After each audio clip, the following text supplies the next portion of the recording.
Hey guys, this is episode 9 of The Rookie Hunter.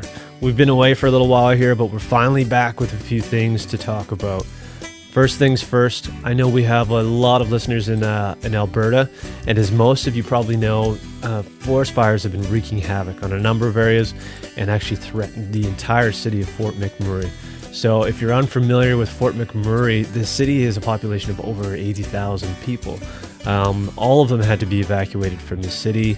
A number of homes have been lost, businesses have been destroyed. All that is pretty devastating on the people who live and work there. So the Red Cross has set up an opportunity for you to donate. So you can go to the redcross.ca, and if you've got an extra couple of bucks to throw in, I know a lot of people need your help. So the government of Canada is actually going to match funds that are donated. So if you can, please do it. Our thoughts are definitely with all the people in Fort McMurray and anyone else that's been displaced by forest fires. This is pretty early for this type of fire activity, so it's kind of scary, but help if you can. So thanks to anybody that's been donating. On today's show, we'll discuss the new online limited entry systems that are just introduced here in British Columbia. I'd be interested to hear other systems that are in place, anyone that's listening from the States or other provinces, and kind of the pros and cons of what you guys are using. I think we're sort of late on the whole online system here in British Columbia, so let us know what works and what doesn't work in your area. We're also going to be talking about scouting some new areas. I was out checking out some new places. Kelly was out turkey hunting, and the two of us went on our first bear hunt, so you're going to hear about all that and a little bit of an introduction into our next cooking adventure as well. So we really do love to hear from you guys. We've got a number of emails over the last little while, and it's great to hear what guys are saying, and correcting us on anything is greatly appreciated. So go to therookiehunter.com. From there you can find our Twitter and Instagram. All that shit is all there. So you know the drill. Sit back, relax, crack a cold beer, and enjoy this episode of The Rookie Hunter. One small note, I think you referred to John Oliver as Jamie Oliver. Nice. I was driving, so couldn't rewind, but I think I heard that. I'm sure Jamie's talked about food waste at length as well, just not on HBO. And I'm only saying this because you asked about corrections, not to be a nitpicky D-bag. Nice. Yeah. AG Silver.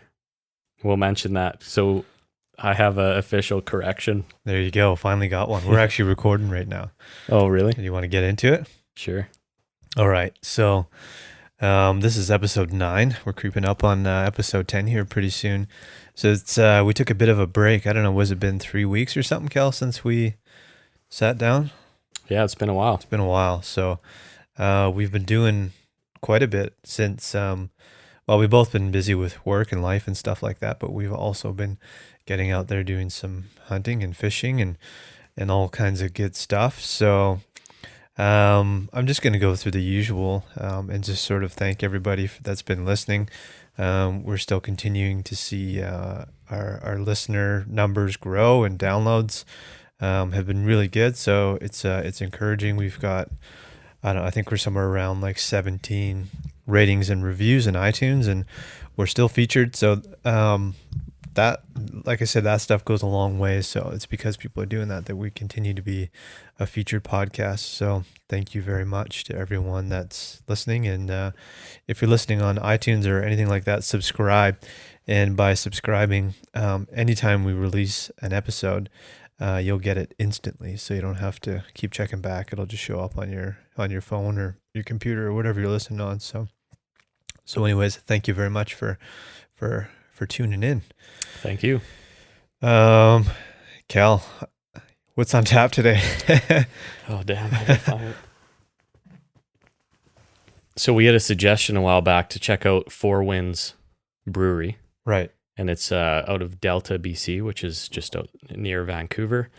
And we're trying out the Four Winds Nectarous, and it's a dry hopped sour beer. I'm sure this is one of their more adventurous beers, but it's pretty interesting. It's got a lot of tropical fruit and kind of a sour taste. It reminds me kind of a Radler. Yeah. Grapefruit type beer. It's I wouldn't drink it in the middle of winter, but it's really hot here in Kelowna right now, so it's actually pretty refreshing, and that would be a nice one to sit by the lake and drink at the end of a day or something like that. Yep. It might not be for everybody, but I'm enjoying it. Me too. Yeah. Yeah. So Kelly, this we sort of decided to record last minute here. What have you got on the list for topics to go over here? I thought we could talk a little bit about the new LEH or limited entry hunting system that we have in Cool. BC. They've kind of made it, they switched to an online system. And then we can talk a little bit about a scouting trip that you Yep. kind of went on. And I made a trip down to the Kootenays, did a little bit of fishing and hunting, and we've finally gone on a bear hunt. Yeah. So we're allowed to talk about it. Yeah, the first one. Yeah. And yeah, I mean, we've done a little bit of kokanee fishing. If anyone's following our Instagram, there's a couple pictures on there. We've got an upcoming barbecue. So maybe we'll talk about what's on the menu. Yeah, for sure. Just a continuation from our last gear episode. I ended up buying a few more things that I'm kind of excited about. So we were talking about water filters quite a bit, and you've got the what is yours again? It's the Sawyer Mini. Yeah, so I looked into that one, and I think I'm actually going to get one of those because they're pretty inexpensive. They're also very light. You can get them off Amazon. Yeah, easy. They're cheap. So the setup with that one's interesting, Cal. Maybe you can clarify this. So what exactly does it come with, that one? So you have the little filter, which is kind of just a link that you can put between a bottle and a bag, right, or 2 bags or whatever. But inside it has fibers that are the filter, and that all kind of comes in one piece. Right. And then it does come with a dirty bag that you can use, but you can also just buy those platypus bags, or right, like if you want a bigger one or a smaller one. So that's what I was wondering. So basically you've got your dirty end and then your clean end, and whatever you want to have on the clean end is up to you. Yeah. And I was at Mountain Equipment Co-op, and it looked like you could actually buy an extra bag for the clean end, and then you can just empty it into whatever you're dealing with. So yeah. So that's cool. So I think for a solo, for like one person, that's perfect. So sort of the debate I was having on getting them is like, my wife and I are doing a trip. We wanted to do the West Coast Trail, which is on obviously the west coast of Vancouver Island here in British Columbia, but it's really hard to get, like, you have to be really quick and sign up and get on that ahead of time. And I was too late, so we couldn't do that one, but we're going to do the one to Fuca Trail. And I think we're going to you can do it, I think, in 3 days or something like that, but we're going to spread it out over probably maybe 4 or 5 nights or something like that, and just hang out one spot for a while. So when I was buying some of this gear that I picked up over the last couple of weeks, it was more towards like basically the two of us. So like the water filter you mentioned would sort of be a pain in the ass if her and I were sharing that one. So the one I went with was the Katadyn Hiker Pro, and it's like a pump based filter, and it's got a bunch of attachments and stuff like that you can use to hook up to your Camelback, or you can screw it onto your water bottle. So it's pretty sweet, and it's fast. So for the two of us, that one sort of just made more sense. So I tried it out, and it's pretty sweet. Like, you could fill up a Camelback in no time, really. And then the other thing I picked up was, again, more sort of like for 2 people, but I bought some cookware, and the one I went with was the MSR Quick 2 system. So you get 2 pots, plates, insulated coffee mugs, and a bunch of shit like that. So the cool thing is you can just sort of bring what you need. So when her and I go on this trip, I'll probably bring all of it. But when I go out on a trip with you guys, I'll just sort of take what I need. Or if it's you and I, we can bring that and sort of just split the weight between our packs or something like that, or whatever. So it's super lightweight and it's well rated. I haven't tried it out yet. But so the 2 things I got. And then Landon, our hunting partner, he got me something that's pretty cool. And I don't think you saw it, Cal, but it's like solar powered light, but it's like an inflatable how do you explain it? It's like an inflatable pillow. It almost looks like. But anyways, you blow this thing up and it's a white ball, and then you hit. It's just got an LED light in it. And it has like this really nice glow to it. So it's like a perfect camp light or something to put up in your tent. Because I often find like when you're in camp, you're like hanging a headlamp somewhere, and it's like directional light, so it's not really lighting up everything. Where this thing is kind of like it just the way the light spreads off it is fucking sweet, and it's just a really nice overall light, and it's super lightweight too. So that thing's gonna be kind of cool, and you don't have to worry about batteries and shit because it's solar powered. So you can clip it onto the back of your backpack when you're out hiking, and then should be charged and ready to rock. Sweet. Landon has that, you say? He bought it for me as it was a birthday present. Actually, Oh, nice. it's kind of cool. The birthday presents keep trickling in. Oh, and Kevin, my brother-in-law, bought me a dry bag, a 10-liter dry bag, which is fucking sweet too. I actually had a gift that trickled in 30 days later from a birthday as well, because I went back home to trail and I ended up coming back with a GPS, Right. which is amazing. We actually took it out for the first time there, and I'm so surprised at how easy it is to just put a waypoint in whenever you want. You just see something, boom, waypoint, and just tracking everything. And when you get home, you can switch it all into symbols, and these are tracks, and this is droppings, and this is a bear or whatever. So you were able to go like, I think you were on the back of the quad. And I think you just clipped it to my backpack or something, and basically all you had to do was hit one button, right? And it would make numbered points on there. So were you able to go back and then sort of write in what those points were? Yep, sweet. I did. Yep, that's awesome. And then I think I sent it to you. It was basically the whole overview of our trip. Yeah. And the elevation profile and the time and everything. And it basically took 30 seconds. I just plugged it in, uploaded it, and I sent you the GPX, and that was it. So it's pretty cool. Very cool. And it's a good way to sort of document like sort of where you're at certain times of years and what you were seeing, so that, we can go back like next year and say, okay, where were we hunting at this time? And it gives you a better idea, because you think you'll remember, what was going on at certain times in the year, or when you got something, or where you saw shit. Of course, your memory quickly fades away. Mm-hmm. Cool. Any other gear stuff? I just wanted to mention, where is it here? I don't think we talked about this email, but no, we didn't actually. Did I?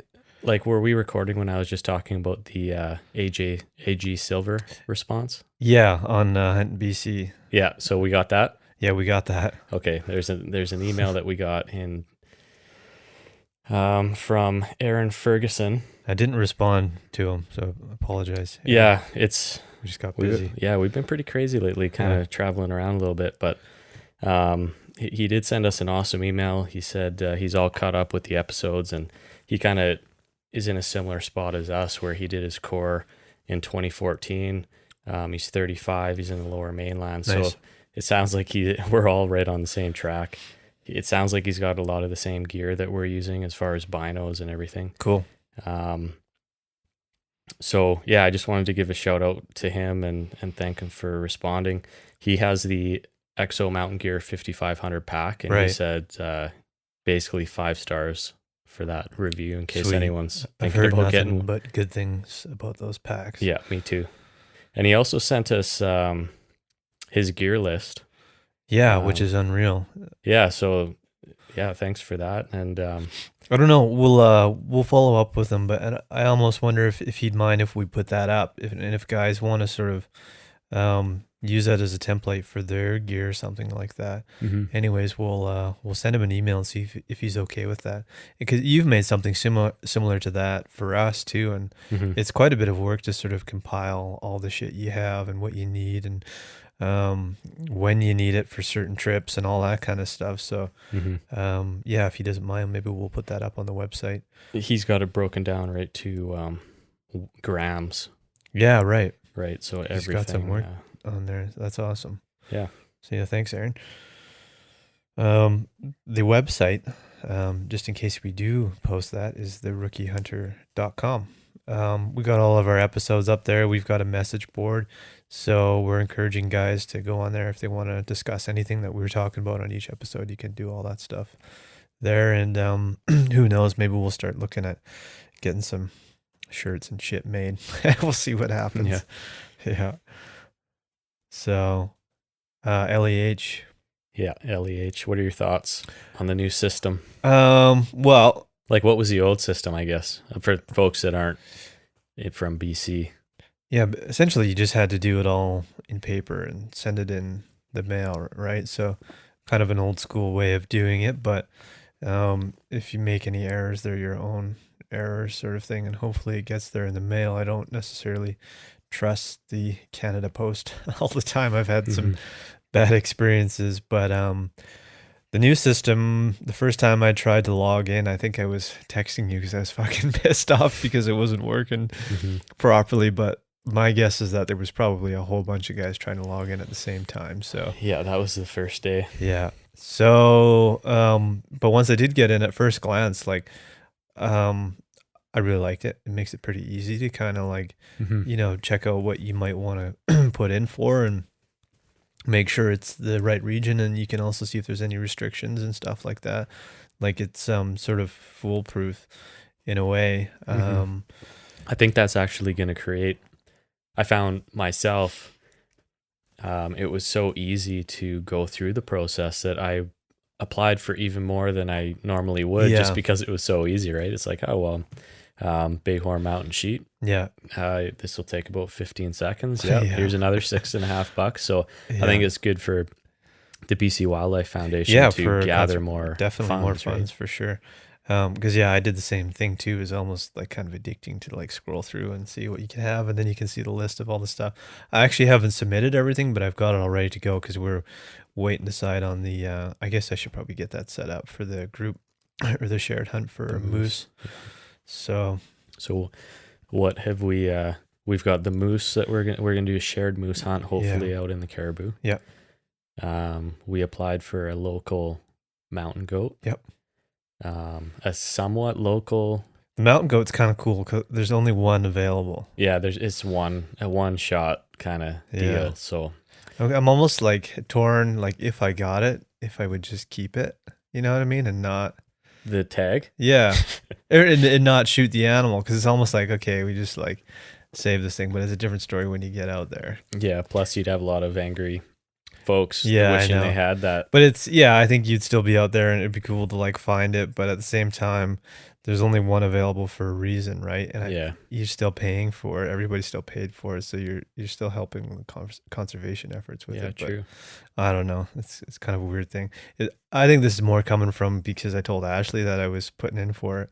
Oh yeah. And she didn't really like that for some reason. So I'm like, I don't know. We'll see what happens. But I know once I got out there and I saw one and I had my rifle, I'd probably go for it. Yeah, I mean, I'm sure. Like I know some people that have got one, and you can eat them, right? Like I've heard like everything. I've heard mixed reviews on it. Yeah, I don't know. My experience so far, which is pretty minimal, is like I think it's all in how you prepare these things and how you there's just so much more to it than if meat's good or bad. I don't know. Yeah. Well, even with deer, like how many people do you hear saying that, oh no, deer isn't good, deer sausage isn't good, and all this stuff, and we make our own deer sausage and it's just amazing. So and the stew and the steaks, like everything I made and got other people to try, it was the same reaction from everybody, like I don't know, deer. Yeah. Like just fucking try it, and then they love it, of course. So it kind of goes to show you that I don't know, not that we're amazing chefs or anything, but we really took time and effort to do it proper. So, what else do we got? Bighorn sheep in Oliver. I applied for. Yeah, I haven't done that yet, but I was thinking about it. Yeah, and that's also a very rare tag. Some people apply for 20 years. Yeah, and still never get it, but. I think the reason I applied for that one is, again, I just want to try all this different kind of meat and see where it goes. But also, how this is all in our backyard, and there's people that come up from the States and wherever, and they pay like $30,000 to $60,000 to hunt these things, and we can just go out and put a tag in and go through that experience. And Yeah. I think it's just the whole experience. That's a good way to look at it, man, is like, it's kind of, it's easy for us to apply for these things, but for somebody else, that's a once in a lifetime opportunity. Yeah. And we're paying a few bucks to do it. So, Yeah. The only downside I can see is to kind of letting the residents go out and take any ram, right. is that they might just be, I don't know. I almost think it's a bit of a disservice to take any ram. Like, you maybe want to take the old mature one, kind of like what the guides are doing, Right. rather than taking just a young one out just because you got a tag. I don't know. I'm a little bit split on that. Yeah, and then it kind of comes down to like what's going to taste better too, though. Yeah, true. I We've don't know. talked about that too. Because we're not going for a trophy either. So I don't know. There's always so many ways, so many sides to look at this shit. But true. What else do we got? Well, you mentioned that. And actually, no. What else do we have? That's a good point. I was going to jump into some of the issues that they're having with the site, but we were debating about elk, and our only opportunity is in an area called the Christian Valley, which is not too far from here, maybe an hour drive or something like that. So this is antlerless, right? I think so. Yeah. Kevin was looking into it. So I'm not sure because like, it's one of those tricky things is like, okay, well, if we get one, then we have to kind of put the time in ahead to scout the area so that we're not, I feel like if we're not prepared, if we get a tag and we go up there unprepared, it might just be a waste of time. And the time of year of those tags is November, December, and January, February. Okay. So you're dealing with winter condition. Yeah, and there's going to be a lot of snow in there, I think. Yeah. I mean, in the winter, they will come down into the valleys, right? So maybe it's a good time to go, but what if we get, I always think too, like, we don't have to put in a tag to hunt a 6-point elk. We can just go out. There's an open season for them. And if we get one of those, then I'd be like, you get 2 elk in a year, and it's kind of, that's a lot of meat. Yeah. But if you don't get a 6-point in the early season, then I'd kind of be banking on that LEH too. So yeah, I don't know. I was kind of leaning more to just applying to as much as possible, because the chances are we probably won't get anything. And if we do get something, it might just be one of the 5. You never know. Right. So yeah, if anything at all. Yeah, I don't know. It's tricky. But you're right. Like, to go in there with an LEH and go into a brand new area, and it's almost impossible, right? Yeah, and it sounds like ideally you want to have permission from somebody who has a farm in there. Sounds like that's your best opportunity. And we don't know anybody back there, so I don't know. Well, it just takes a bit more looking into, I guess. But that's a beautiful area back there. And maybe some listeners can talk to us about their experiences asking private landowners for permission, right? Like, in your experience, how does that process go? I know that's not a huge thing here, but when I was living in Calgary with my brother, asking for permission in Alberta is really common because so much of that land is owned by farmers, like a majority of it. So that was kind of an interesting thing for me when I went over there, was like, there's these guys who have hundreds and hundreds of acres and stuff like that over there.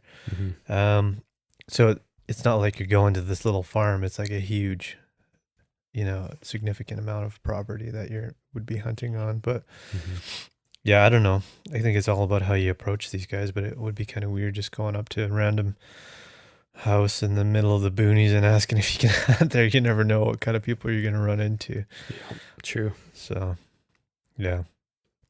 But I do know, like, my dad, this is quite a while back, but he was successful in getting an elk, and it was because him and a buddy knew somebody. I think they were in the East Kootenay somewhere. I can't remember exactly where they were, But anyways, they had permission to hunt elk on there, and holy man, that meat was phenomenal. Mm-hmm. And actually, the guy who owns this building that we're in, he's an older dude. I think he's in his 80s. He still hunts, but he's got a buddy in the East Kootenays as well, and he goes there every year and helps him out on the farm. Mm-hmm. And they do an elk hunt. He gets an elk every year. He said Nice. he hasn't bought meat in like 40 years or something. He was telling me, which is Wow. pretty cool. So basically, he goes and gets his one elk every year, and him and his wife are set. So Some people might say they have an issue with that because it's just like shooting fish in a barrel, but at the same time, why are you hunting? yeah, Are you hunting for food, and if you are, Yeah. then there's your food, and then I'm sure he probably hunts other things too, but again though, like these properties are hundreds of acres, so yeah, so it's not exactly easy, but and it's not guaranteed. But yeah, yeah, I think there's just something different about because it's someone's property or it's a farm. You just instantly, and I always used to think this too. I'm like, oh, that's kind of fucking weird. But when you see it, and like, what's the difference of driving down a logging road and shooting a deer on the side of the road? Yep. I Like I would if I could fill my freezer with an elk yeah, that way, I would do it every year. that's the goal. One of the reasons why you and I hunt is like for the we enjoy hiking and camping and being outdoors, but at the same time, if we were in your truck on the way into camp and we saw something that was like Mm-hmm. unbelievable, I don't think we would pass up the opportunity and call it a Yeah, wouldn't even unpack the truck, and then we just drive back home again. because for us, for anyone that's checking this out for the first time, our only purpose for hunting is for meat. So Yeah, it'd be getting out there, nature, and meat. yeah, totally. Got way off topic. Did we cover everything that we're putting in for? Yeah, we did. Shared hunt for moose in the caribou regions. The other one, I've got a cabin up there. Yeah, we put in for some mule deer doe, but that's kind of just a standard. Yeah. Yet to draw one, but Yeah. Yeah. Cool. So you mentioned that there was a bit of a hiccup with the online system.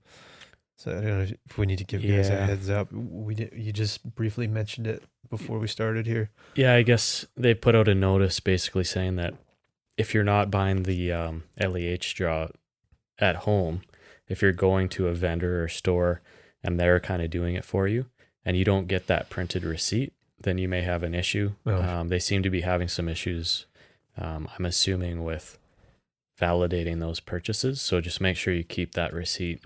Sorry, this is if you're not doing it online then? Well, I don't know what the process is. Like if you were to go to Grouse River or Yeah. wholesale or whatever, Yeah. and because you didn't have a computer, Right. Or and you older. went down Yeah. there and they did it I think they actually do it for you online. Oh, really? But then you should get the receipt saying what number you applied for, Right. how you paid, all that kind of stuff. Right. Just make sure you get that receipt, and you shouldn't have any issues.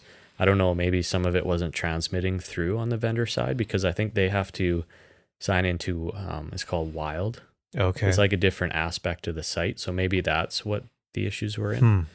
I'm not 100% sure, but Interesting. I guess the key is just save your receipt. Yeah. Yeah, I figured it's expected there's going to be a few hiccups with this new system, but I think once it's dialed in and there's going to come a point where the majority of guys are all doing it themselves online, it's going to be good Mm-hmm. because I think it's kind of split between both right now, which is, I don't know, good and bad, I guess. But Yeah. so anyways, it's good. And then we don't have to fucking wait for the notification to come in the mail. We can go and check right away. And For sure. yeah, actually you could check online before anyways, couldn't you? Like the results? Yeah. Yeah, I'm sure once the results are out, we'll be able to check them online for sure. Nice. Cool. Hopefully it's faster than the old school method. Yeah, let's hope so. Kootenays. I went back to the Kootenays. Was it last weekend or the weekend before? I can't remember now. It's been a crazy couple weeks. A couple weekends ago. Yeah. Yeah. So We both went out without each other. I felt like I was cheating on you. yeah. I was down in trail turkey hunting, actually. I didn't go for the turkey hunting, but I brought all my stuff just in case. Yeah. And I met up with my father-in-law, and we went out one morning, and it was actually his first time out this year too. Usually he goes out every year. He always gets a turkey, and I figured this is a guy to go with. Yeah. He knows what he's doing. And we go out there. We were out at 4 a.m, and we drive up to his spot, and there's a truck parked right in it. Of course. So he's kind of upset about that. This is his spot. This is where he knows where to go and set up the blind and call and all that kind of stuff. So we end up going a ways down the road, looking for another spot. And within a half an hour, we hear a shotgun, and guaranteed that guy got his turkey. So now he's even more upset. But we basically sucked it up and shifted to more of a spot and stock strategy. We had a shotgun. Nice. I brought my bow back, but like he said, unless you've already put in your scouting and you know where to set up your blind and you can call them in, then there's no point bringing your bow. Yeah. They can see like eagles, and Yeah. they're not stupid. So basically we walked around a little bit and saw a turkey run down the road. I guess we spooked it. But at the top of the road, about 400 yards away, long ways away, I could see this black spot. And then I noticed that it was moving across the road. So we run into the bush on the left and set up in behind this tree. And he pulls out his hen calls and his kind of doing his little creaking noises. Yeah. And we did that for quite a while. They just weren't talking at all that morning. And kept doing it. Finally, I don't think these turkeys are coming in. So we got up, started walking. Sure enough, 100 yards away in the bush, this turkey was heading towards us. And of course it saw us. So we never actually got to within shotgun range of this thing. But I don't know, you kind of do what you can do. And I never ended up coming out of there with a turkey, but it's kind of fun experience. I got to learn a little bit about the ins and outs of turkey hunting and calling and where to set up and all that kind of stuff. So it was a good experience. Cool. Yeah. It was kind of an impromptu thing. I just brought my stuff just in case, and it worked out. The good thing is seeing something. That's part of the excitement. So yeah, it's always better when you bring something home. But well, it's nice to know you're in the right spot. I think our calling was working. I maybe didn't have the time to fully, go through it. We just had the morning, so we were on a bit of a limit. But yeah, almost worked out. Oh well, next time. Yeah. So while you were gone, sorry, were you gonna say something? Oh, I was just gonna ask you what you were up to when I was. Yeah. I decided to go up. There's an area that I've gone in on cross-country skis, and the elevation, I think you said it was about up there is somewhere 4,000 to 4,500 feet or something like that. So I decided to hike in to this area that I had cross-country skied into, and the first thing that I realized is, like, for whatever reason, when you're on cross-country skis, I always feel like I'm not really going that much faster than I would be walking. So I knew which area I wanted to go, and I'm like, oh yeah, it's not going to take too long to get in there. It ended up being like a 12-kilometer round trip. So it took longer than I thought, but I did get to the spot I wanted to check out. You were on cross-country skis, you say? I had previously been on cross-country skis, and then this time I was hiking in. So I don't know, maybe I'm not making sense here, but well, no, because the point I'm making is, like, it's interesting. The distance feels much shorter when you're on cross-country skis, even though you got a steady pace going when you're on the skis. But yeah, it's quite a bit faster than I realized compared to walking. Because you did send me the GPS coordinates, I think, on your phone at one point. So that's the one I went into. Right. And I was thinking, that's pretty far. That's a good ways in, right? Yeah. And you're kind of in there by yourself. So I was Yeah. So Yeah. it ended up it's a Forest Service road, and I was able to maybe drive like a half kilometer in my vehicle, and then I hit snow right away. So um, parked it and walked in, but there's mile markers and there's like maps you can look at to see the distance. So it was 6 kilometers to get where I wanted to, and then obviously 6 on the way back, and plus I detoured a little bit. Hmm. But one of the things I realized right away was like being at that height. Um, still like we're down in the valley here in the Okanagan, and it's very lush and green, and we've had a really early springtime, but you go up there and it's like 2.5 weeks behind where we're at down here. So that's one of the first thing I noticed was that there wasn't much vegetation that these guys would be, munching on up there. So you try and think like a bear when you're up there, and like, well, if I were a bear, I'd probably be heading down into the valley where all the food is, right? Hmm.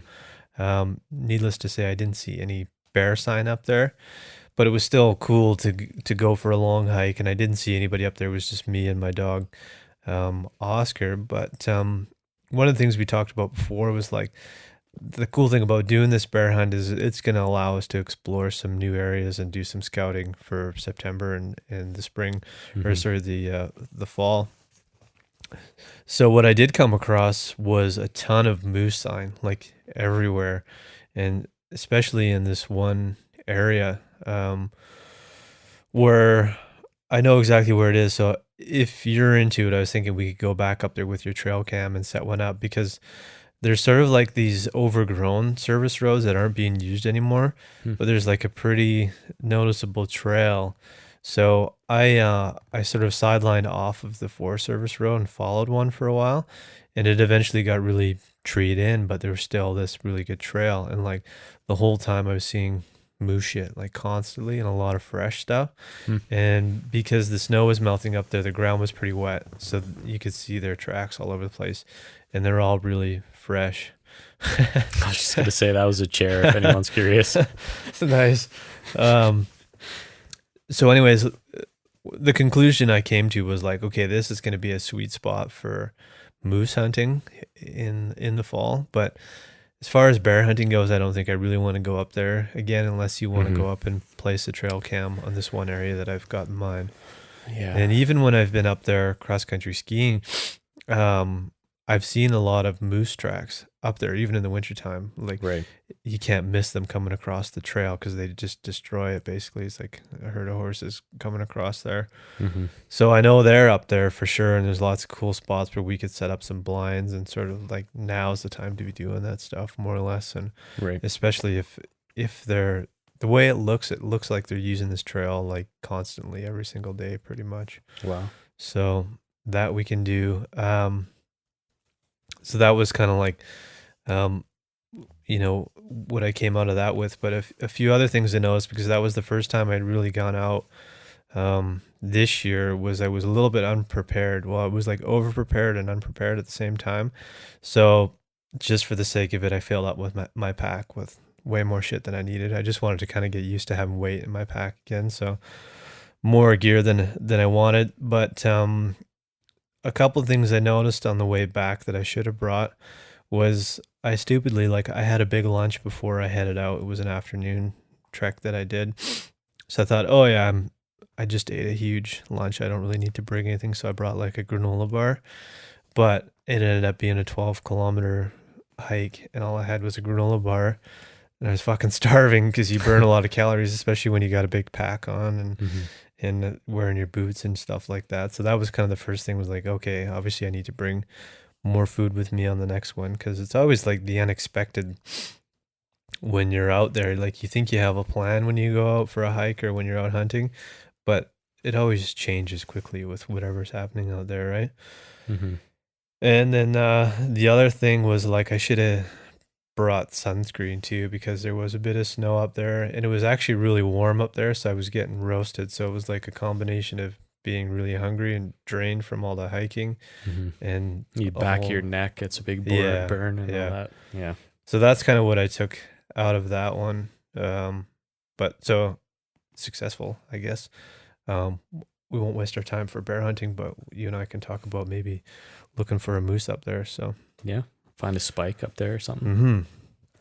There's going to be a lot of them in that area that I sent you the coordinates for. Mm-hmm. That I was interested in was like really marshy. There was actually like water flowing through there, and there's a beaver dam further back. So like, there's probably a lot of animals coming in there to drink. And I hear black bear go after beaver. oh, really? Like if there's a beaver dam in the area, There's one there, so maybe then, it is a good spot. Maybe we just go yeah. up there in a couple weeks or something like that.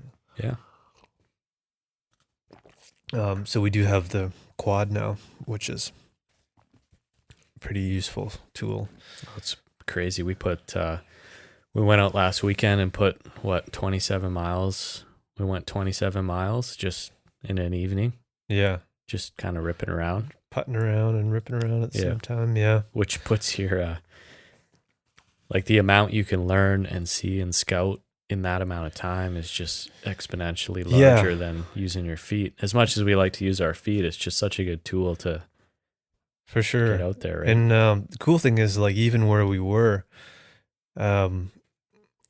we'd been up there with your truck, or we've been on foot or something like that. So you sort of like stick more to the beaten path. But like, I feel like we're pretty comfortable with that area up there. We know it fairly well and stuff like that.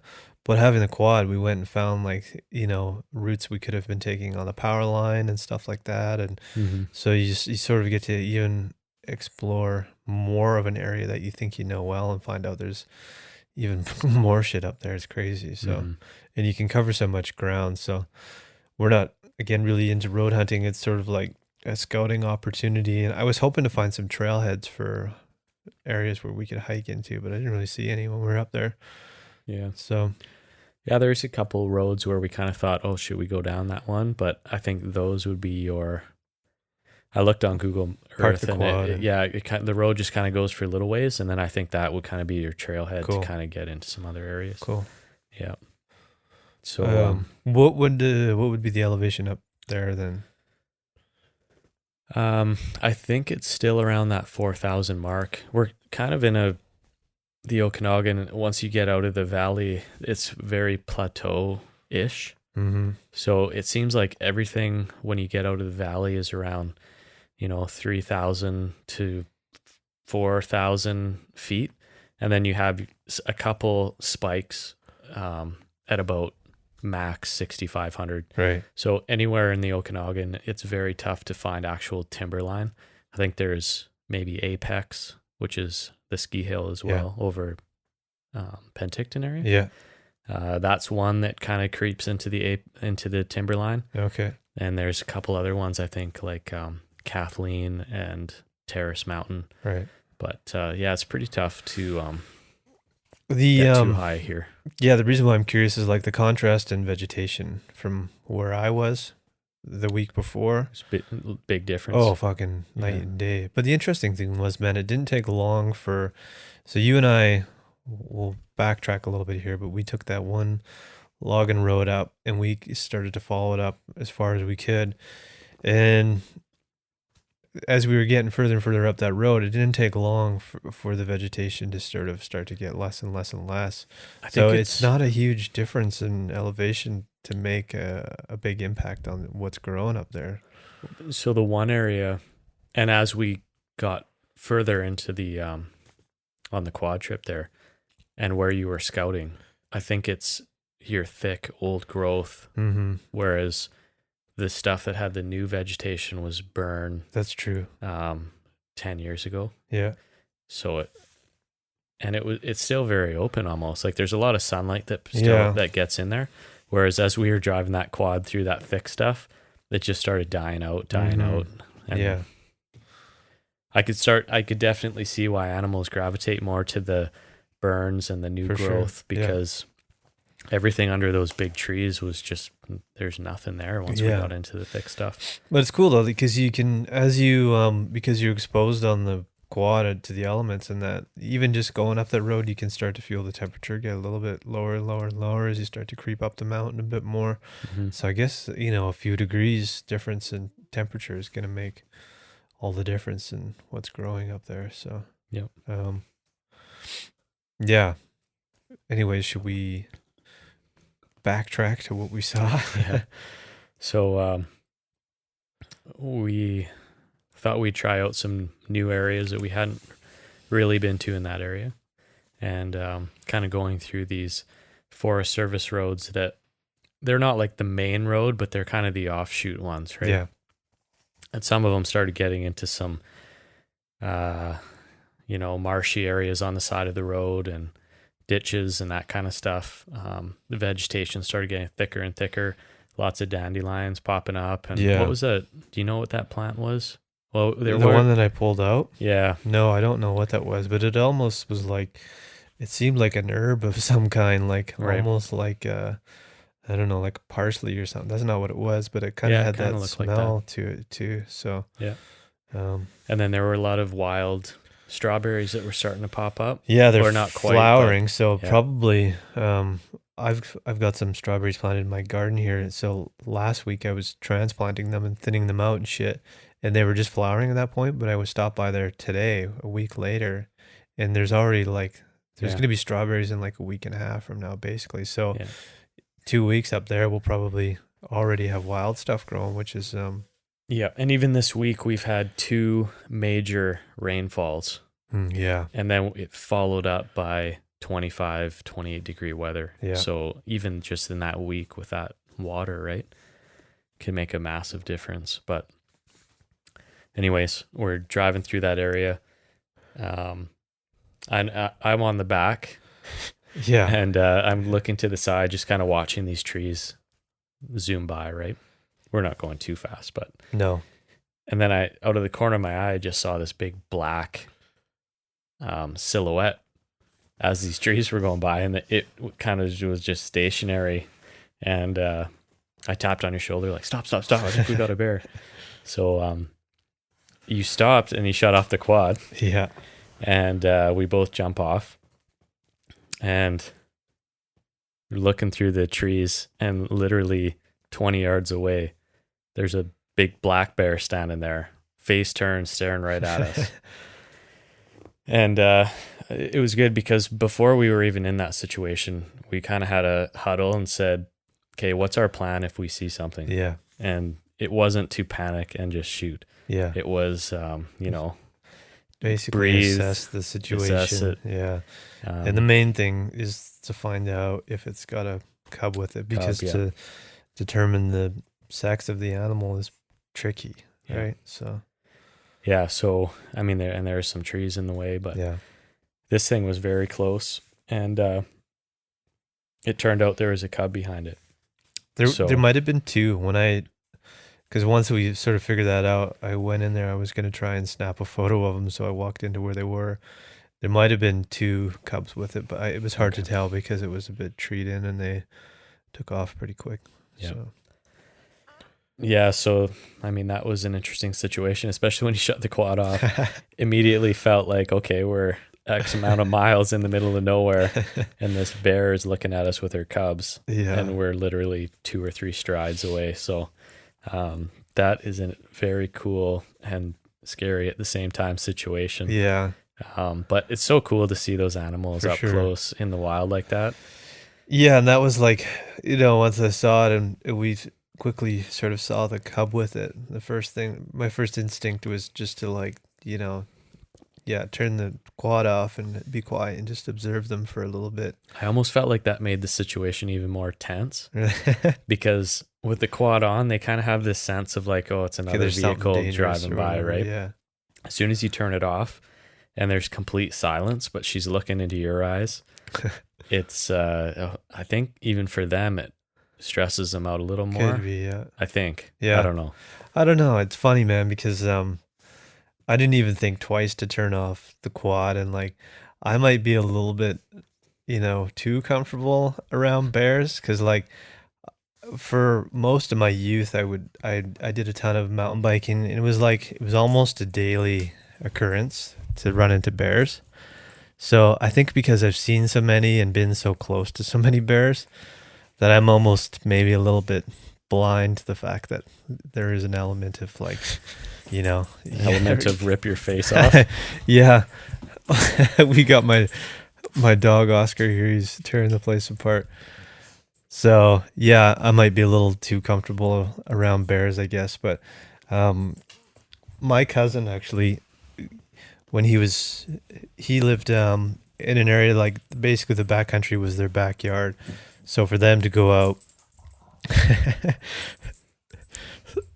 yeah, if you can hear that in the background, just ignore it. But anyways, for them to go out into the backcountry was like basically in their backyard, and you picked up the quad there, so you get an idea of where they live. And he actually got charged by there was a bear and a cub, and he had his dog with him. And I think having a dog with you really increases the risk of getting charged because it's sort of, for whatever reason, it gets him a little bit more riled up. But he ended up getting chased by the bear with the dog, and the dog was off leash.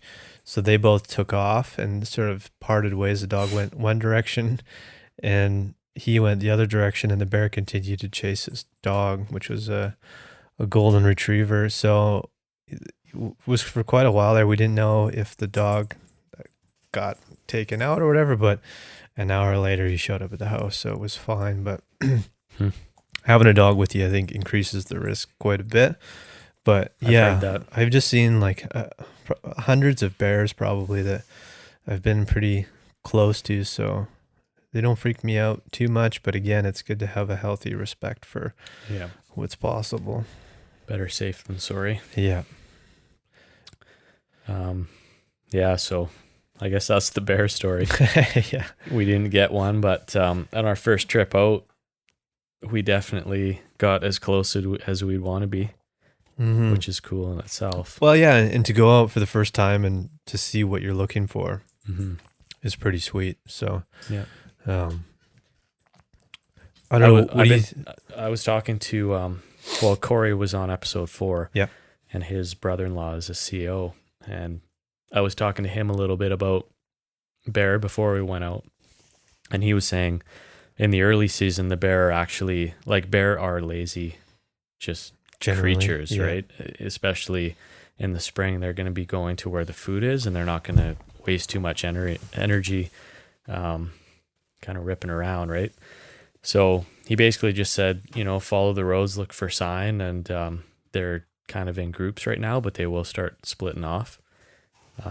So that's kind of what we did, and not to get too high up in elevation, like you say, because the food isn't there.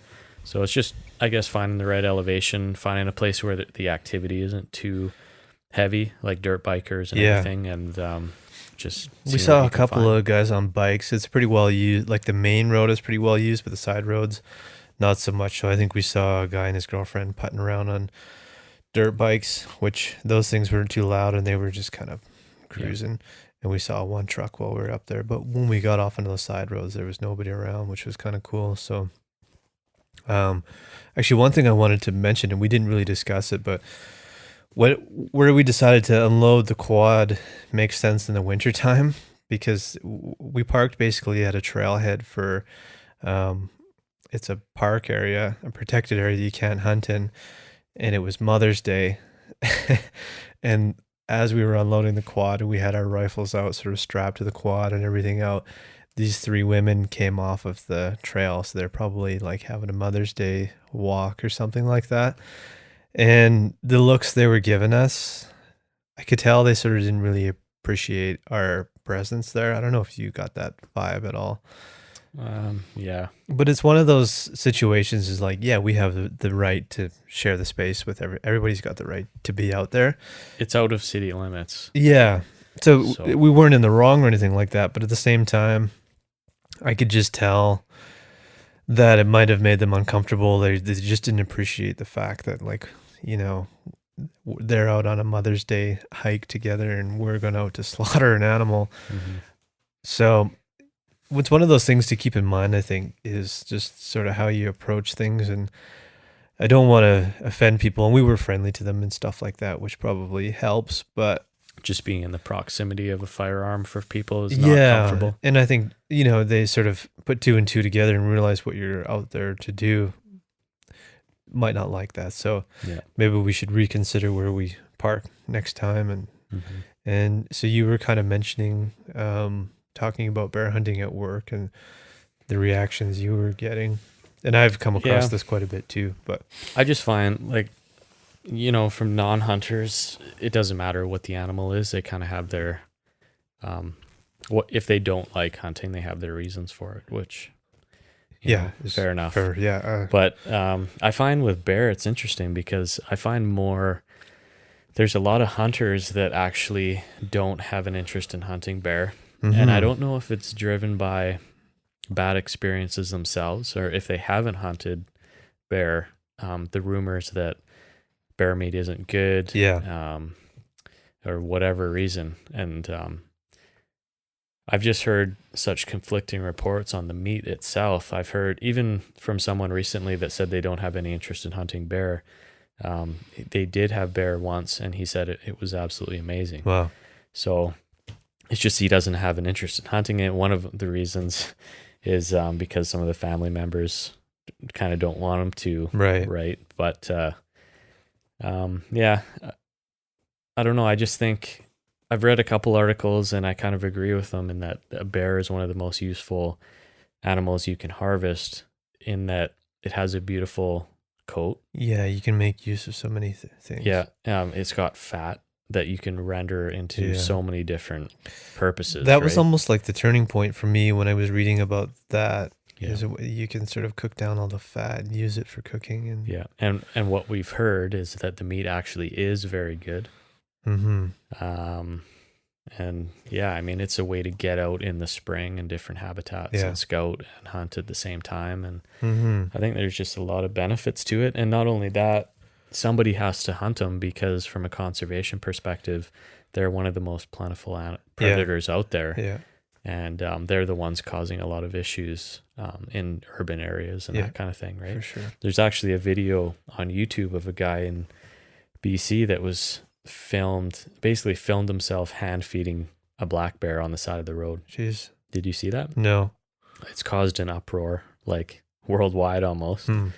And everybody's saying that he's basically not considerate he's not considering his own safety, but he's not considering the bear's safety either, because a fed bear is a dead bear. Exactly. They're just going to come looking for food and humans, right? Yeah. So bit of a sidetrack, but yeah, I just think it's interesting how even hunters kind of steer away from bear sometimes. And I'm a little curious as to why, but I don't have the answer. Yeah, I don't know, man. For you and I, it was basically a year of sort of considering the thought before we both agreed that it was something that we were interested in doing. And I think we sort of had that same mindset of not really being interested in it because it's a bear. And I don't know why a bear has that attached to it. You know what I mean? I don't know if it's because it's maybe. Yeah, like, and it's like playful. I guess you grow up with teddy bears and shit like that, so you sort of have this weird thing. But to me, a black bear is just as beautiful as a white-tailed deer or a moose or something like that. So maybe there's just some weird connection, I don't know, from early on or something like that, as bears being these cute and cuddly things. Personification. Yeah. So it was really like, it was a lot of reading about bear hunting before I finally came to the conclusion that it was something that I wanted to do. And we haven't even been in the position yet to pull the trigger on a bear. Who knows what that's going to look like, but even just our encounter with the black bear we saw on the weekend, had it not had a cub with it, the outcome probably would have been different. And I think we were ready to move ahead if we had the opportunity. You know what I mean? So I think it's going to happen as long as we can get the opportunity. But, I think even Corey mentioned it on episode 4, is that they're cool animals to watch. Like they're kind of goofy. You can see them sort of sitting and rolling around and scratching their back. Yeah, they're really neat to watch. But I don't know, man. I just think, again, it comes down to like meat, and if I get the opportunity to, harvest an animal for the purpose of food and everything else, then why not? It might be hard to do. And Yeah. one of the things I've read over and over too is that a bear hunt is something that every hunter should do once and decide if they want to do it Mhm. again. So some It's- people have done it once and it was okay or whatever, but it wasn't for them. So they moved on and didn't do it again. Yeah. So I don't know. I kind of find it interesting, like the scale of personification to different animals. Mm-hmm. You have like a spider that runs through your house. You know, stomp it. 99.9% of people are going to stomp that thing. I put them outside. Yeah. And then you've got fish. No one gives a fuck about fish. 98 I'm just going to throw numbers out there. I would say from my unstatistical study I just made up that 98% of people love fish. Well, that do fish are not like too concerned about like the fish itself, right? They're kind Right. of stoked about reeling it in. And then if they get to eat it, then cool. Yeah, it's funny, man, because it's like, I don't know. I've heard this debate before, but it's like nobody cares if you see a photo of somebody holding up really nice fish. It's like, Yeah. right on, nice fish. Yeah. You know, switch that out with a dead deer or something like that, and people aren't stoked.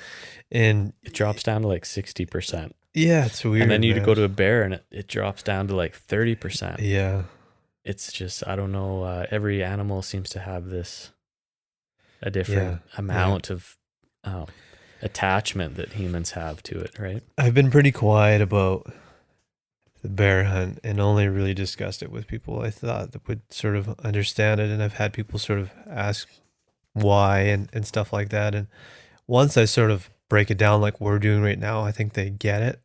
They still might not be into it, but they get it, right? Yeah, So- it's why are you hunting black bear? And one of the conversations I had was, oh, I don't hunt black bear at all. But my dad had not my dad, but this person's dad had a grizzly bear mount. So they're kind of lumping all bears into one. And my response to that was, as far as I know, and that could be wrong, but I don't think many people eat grizzly bears because they mostly eat fish, and I don't know if their meat really tastes that great. Yeah. But for me, I don't have any interest in hunting a grizzly bear because to me that's a little more of the trophy hunting side where it's not for food. Whereas if you look at a black bear, I'm totally for that because of the resources from that bear, including the food. Mm-hmm. So I'm kind of making my own line there. And maybe people don't understand that totally, but No. Yeah, and I think you just need to explain it to them if they yeah. aren't sure. But because it's pretty simple when you boil it down, and I respect, hunters that aren't interested in it. That's fine, but we're gonna do it once and see what happens. So we're gonna head out Saturday morning, and you sent me a link as far as times go because we were wondering, when, like, do we need to get up bright and early to go for a bear hunt or not?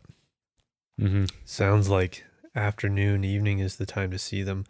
And once you sent me that link, and I was thinking about, again, mountain biking, and the amount of bears we saw was always in the evening that we'd see them. Yeah. You were almost guaranteed to see a bear every time we went mountain biking, and it's like sort of like the 5 to 6 o'clock sort of area. Always we'd see a bear, like every single time, at least one. And then on the other hand, it's kind of like, well, should we just go hunting when we can? Like, yeah, and that's the thing is, like, it's not like they just vanish into thin air. They're still out there. So we're going to check out a different area on Saturday morning because that's our only opportunity is in the morning to go. Yeah. So who the fuck knows, man, if we're going to see one or not. I don't know. There's always a little luck involved. Yeah. Plus, we're going to new area again, right?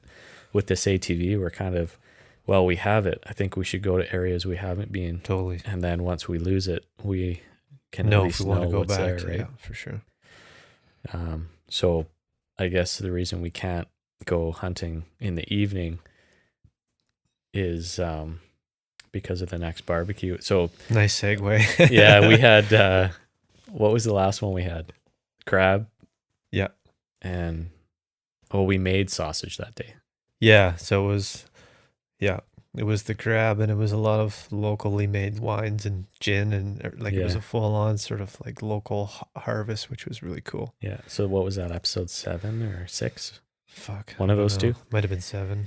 Yeah. So No. on Saturday we have another. 6. It's same folks, but we're gonna go up to my place this time, and we're gonna cook the sausages that we made for everybody.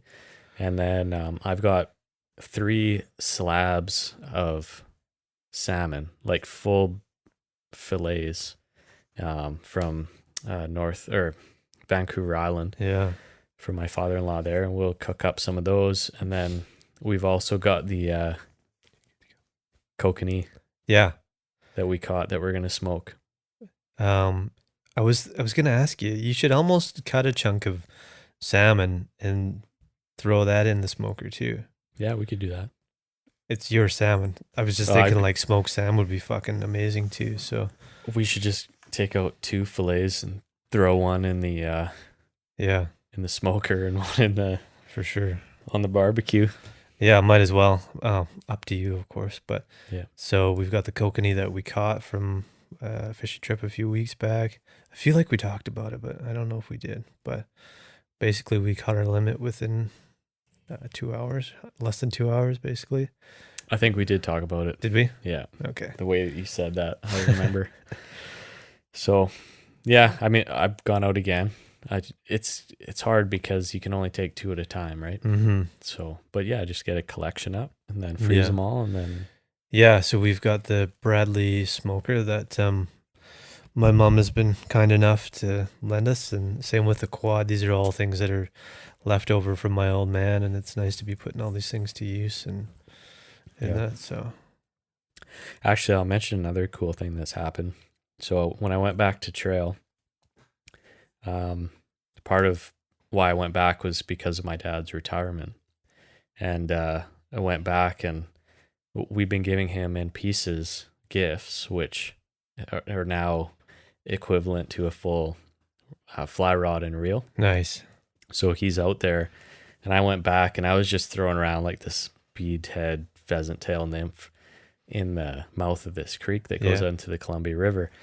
And I ended up catching this rainbow that we brought up to the house and ended up eating for dinner. Nice. Which was cool. And he didn't catch anything.